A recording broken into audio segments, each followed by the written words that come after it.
साथियों नमस्कार।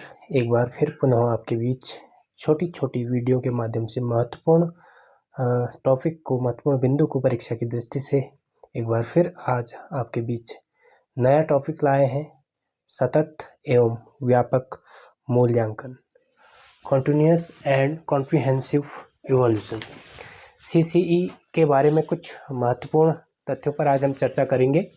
सबसे पहले जानेंगे CCE, सतत एवं व्यापक मूल्यांकन का अर्थ क्या है, इसका क्या मतलब है, CCE का क्या मतलब है। CCE का मतलब क्या है, क्या है CCE का मतलब और क्यों लाया गया सतत एवं व्यापक मूल्यांकन, इसके बारे में कुछ महत्वपूर्ण तथ्य हम आज पढ़ेंगे। सबसे पहले तो ये जानेंगे कि CCE की जो शुरुआत हुई थी वो 2009-10 में जो शुरुआत हुई थी CBSE ने की थी,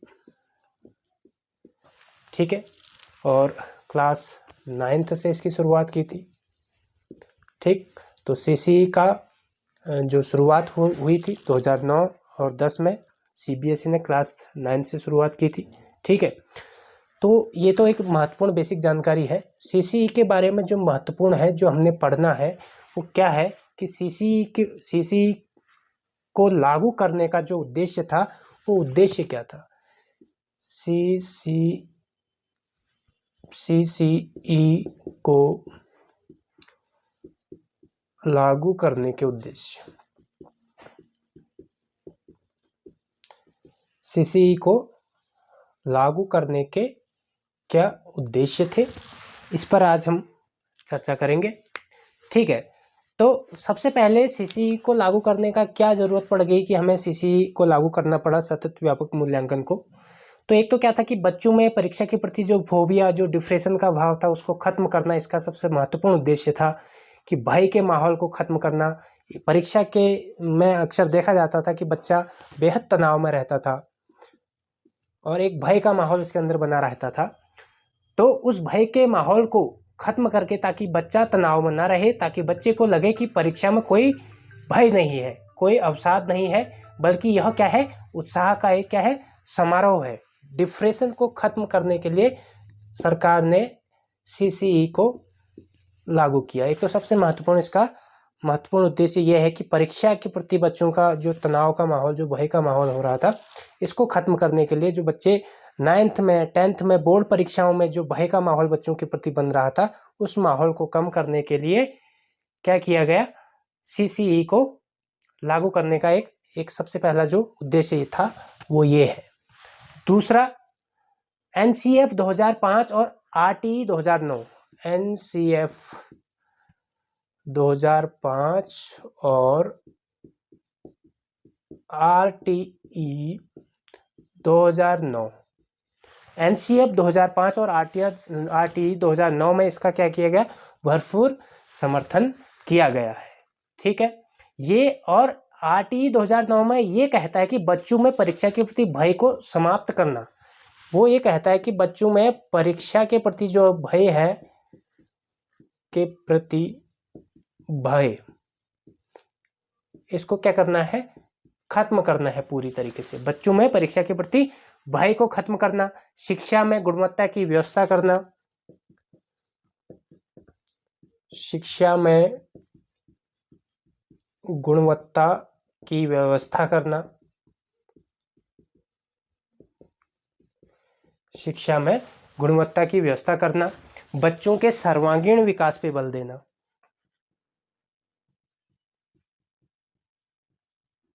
सर्वांगीण विकास पर बल देना।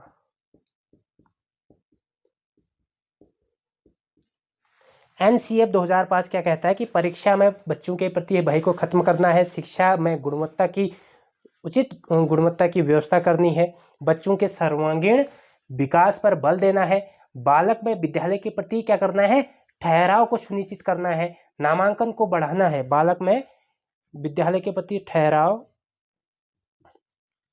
और नामांकन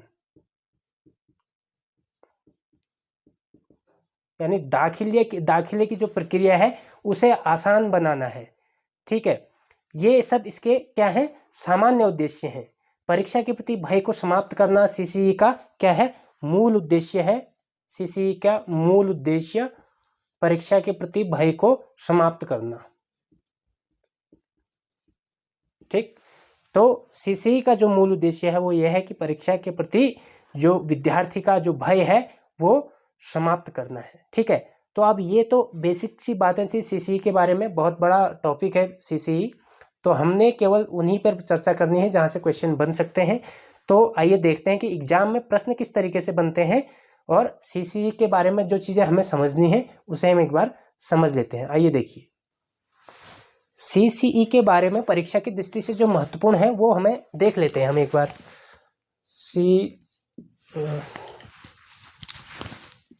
सीसीई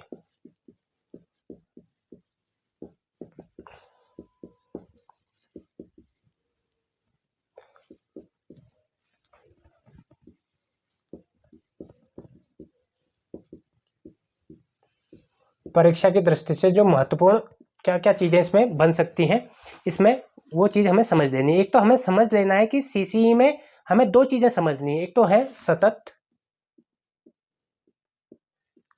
और दूसरा है व्यापक।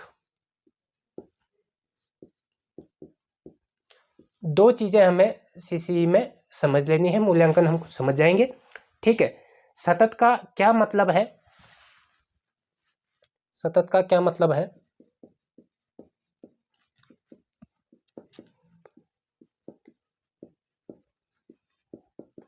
पहले तो हम इसे समझेंगे कि सतत का मतलब क्या है। ठीक है, तो निरंतर रूप से बच्चे में आकलन किया जाना, जिसमें इकाई योजना भी शामिल है, यूनिट टेस्ट भी शामिल है, जिसमें निदानात्मक परीक्षण भी आते हैं, जिसमें उपचारात्मक परीक्षण भी आते हैं, वह बच्चे को हम समय समय पर जो फीडबैक देते हैं, ये सभी कंप्लीट प्रक्रिया सतत के अंतर्गत आती है।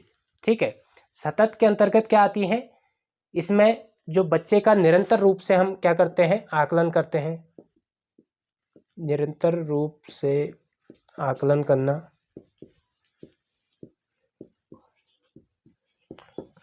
दूसरा है इकाई परीक्षण,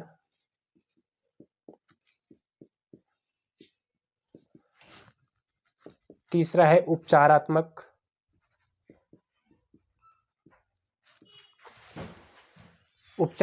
परीक्षण,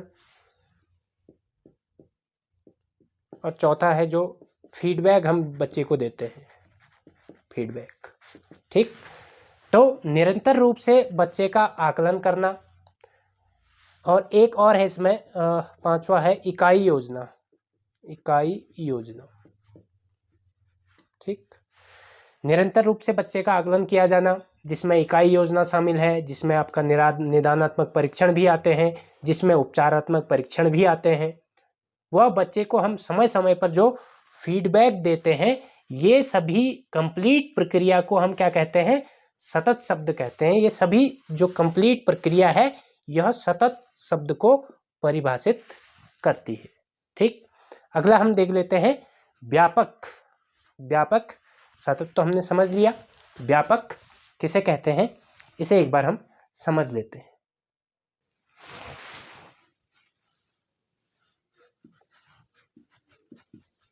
व्यापक, व्यापक के अंतर्गत दो चीजें आती हैं, दो चीजें हमें समझनी है इसमें। व्यापक के अंतर्गत शैक्षिक और सहशैक्षिक दोनों इसके अंतर्गत आते हैं, शैक्षिक और सहशैक्षिक। ठीक, इन दोनों को हम समझेंगे, शैक्षिक और सहशैक्षिक। अब समझिए शैक्षिक और सहशैक्षिक में मतलब क्या है। ठीक है, नंबर एक, शैक्षिक को हम समझ लेते हैं। शैक्षिक का मतलब है कि कक्षा में अध्यापक के पढ़ाने के बाद बच्चों ने क्या सीखा, यानी मैंने जो आपको पढ़ाया उसके बाद मैंने परीक्षण किया कि आपने क्या सीखा, तो ये सब क्रिया क्या कहलाएगी, शैक्षिक परीक्षण क्या कहलाएगी। ठीक है, तो शैक्षिक परीक्षण में वह मूल्यांकन है, अर्थात विषय वस्तु का जो मूल्यांकन किया जाएगा वह क्या कहलाएगा, शैक्षिक परीक्षण कहलाएगा। शैक्षिक परीक्षण यानी एक क्लास में कक्षा अध्यापक या अध्यापक के द्वारा पढ़ाने के बाद उसने ये देखा कि बच्चे ने कितना सीखा, तो ये सब क्या कहलाएगा, शैक्षिक के अंतर्गत आता है। ठीक, अगला है सहशैक्षिक। सहशैक्षिक का क्या मतलब है कि कक्षा में बच्चा जो है, सहशैक्षिक में कक्षा में जो बच्चा है वह अनुशासन में कैसा है, अनुशासन में बच्चा कैसा है, प्रार्थना प्रेयर इत्यादि में कैसा है, सांस्कृतिक गतिविधियों में कैसा है, ठीक है, एक्स्ट्रा करिकुलम गतिविधियों में कैसा है। तो ये सभी गतिविधियों का जो मूल्यांकन किया जाता है वह कहलाता है शैक्षिक मूल्यांकन। वह क्या कहलाता है, शैक्षिक मूल्यांकन, सहशैक्षिक मूल्यांकन।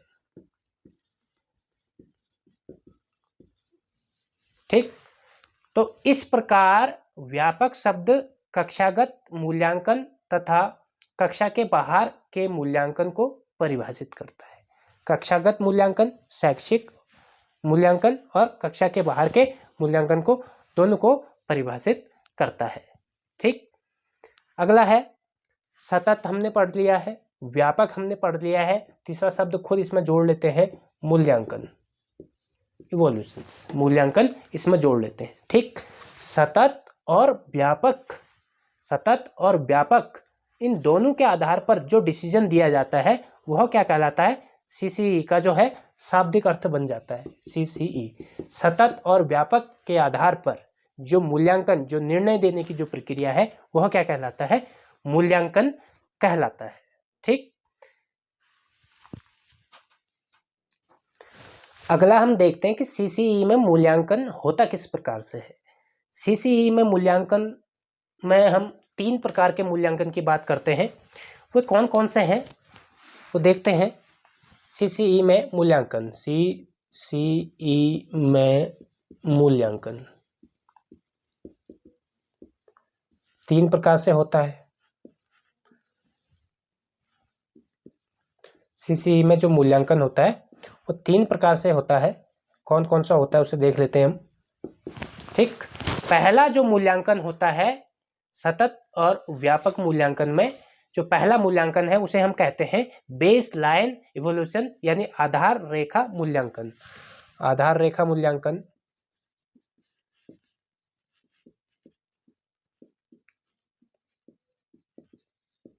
आधार रेखा मूल्यांकन। दूसरा है फॉर्मेटिव असेसमेंट, निर्माणात्मक या रचनात्मक मूल्यांकन, रचनात्मक मूल्यांकन। इसमें हम निर्माणात्मक में भी बोल सकते हैं, निर्माणात्मक मूल्यांकन। पहला हो गया आधार रेखा मूल्यांकन, बेस लाइन इवोल्यूशंस। रचनात्मक मूल्यांकन, formative assessment, FA1, FA2, FA3 भी हम इसे कह सकते हैं, कहते हैं। ठीक, आधार रेखा मूल्यांकन, रचनात्मक मूल्यांकन और तीसरा सबसे महत्वपूर्ण मूल्यांकन है योगात्मक मूल्यांकन। योगात्मक मूल्यांकन, योगात्मक मूल्यांकन यानी summative assessment, SA1, SA2, SA3, इसे इस नाम से भी पुकारते हैं। ठीक, सबसे पहले हम देख लेते हैं आधार रेखा मूल्यांकन। बेस लाइन इवोल्यूशन है क्या, एक बार इसे हम समझ लेते हैं। आधार रेखा मूल्यांकन में सबसे पहले हम देखते हैं कि बच्चा जब दूसरे विद्यालय से पहली बार किसी दूसरे विद्यालय से आता है तो हम ये देखते हैं कि बच्चे का जो शैक्षिक स्तर है, बच्चे का शैक्षिक स्तर, जब बच्चा पहली बार किसी दूसरे स्कूल से आता है तो हमें अध्यापक को पता नहीं चल पाता कि बच्चे का जो है शिक्षा का स्तर क्या है। तो इस शिक्षा के स्तर को जांचने के लिए जो मूल्यांकन किया जाता है उसे हम बोलते हैं बेस लाइन इवोल्यूशन यानी आधार रेखा मूल्यांकन। पहली बार बच्चा जब किसी स्कूल में आता है तो उसका जो परीक्षण किया जाता है वो आधार रेखा परीक्षण के आधार पर किया जाता है। ठीक, दूसरा है रचनात्मक मूल्यांकन, निर्माणात्मक मूल्यांकन, FA1, FA2 और FA3 इस नाम से भी, समेटिव असेसमेंट, फॉर्मेटिव असेसमेंट के नाम से भी हम इसे पुकारते हैं। इसमें क्या होता है कि सीखने सिखाने की प्रक्रिया के दौरान नियमित रूप से जो हम आकलन दर्ज करते हैं, सीखने सिखाने की प्रक्रिया के दौरान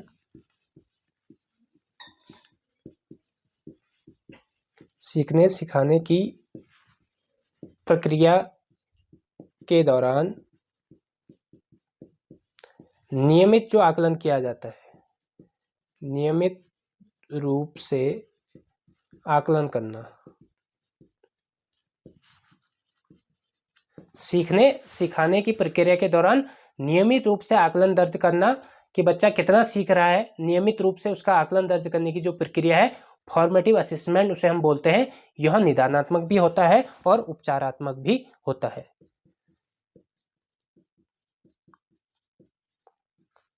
दूसरा उपचारात्मक।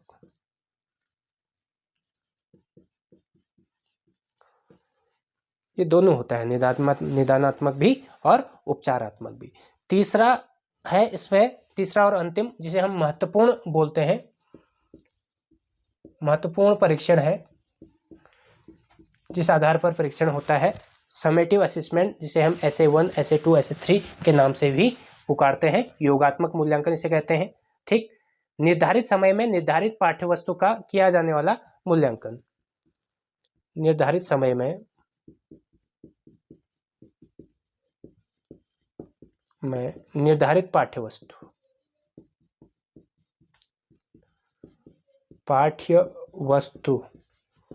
का किया जाने वाला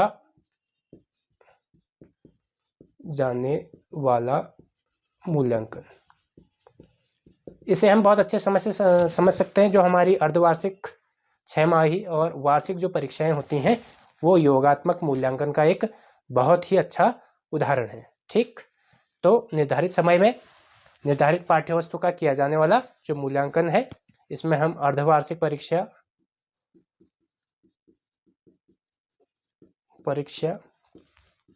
तथा वार्षिक परीक्षा,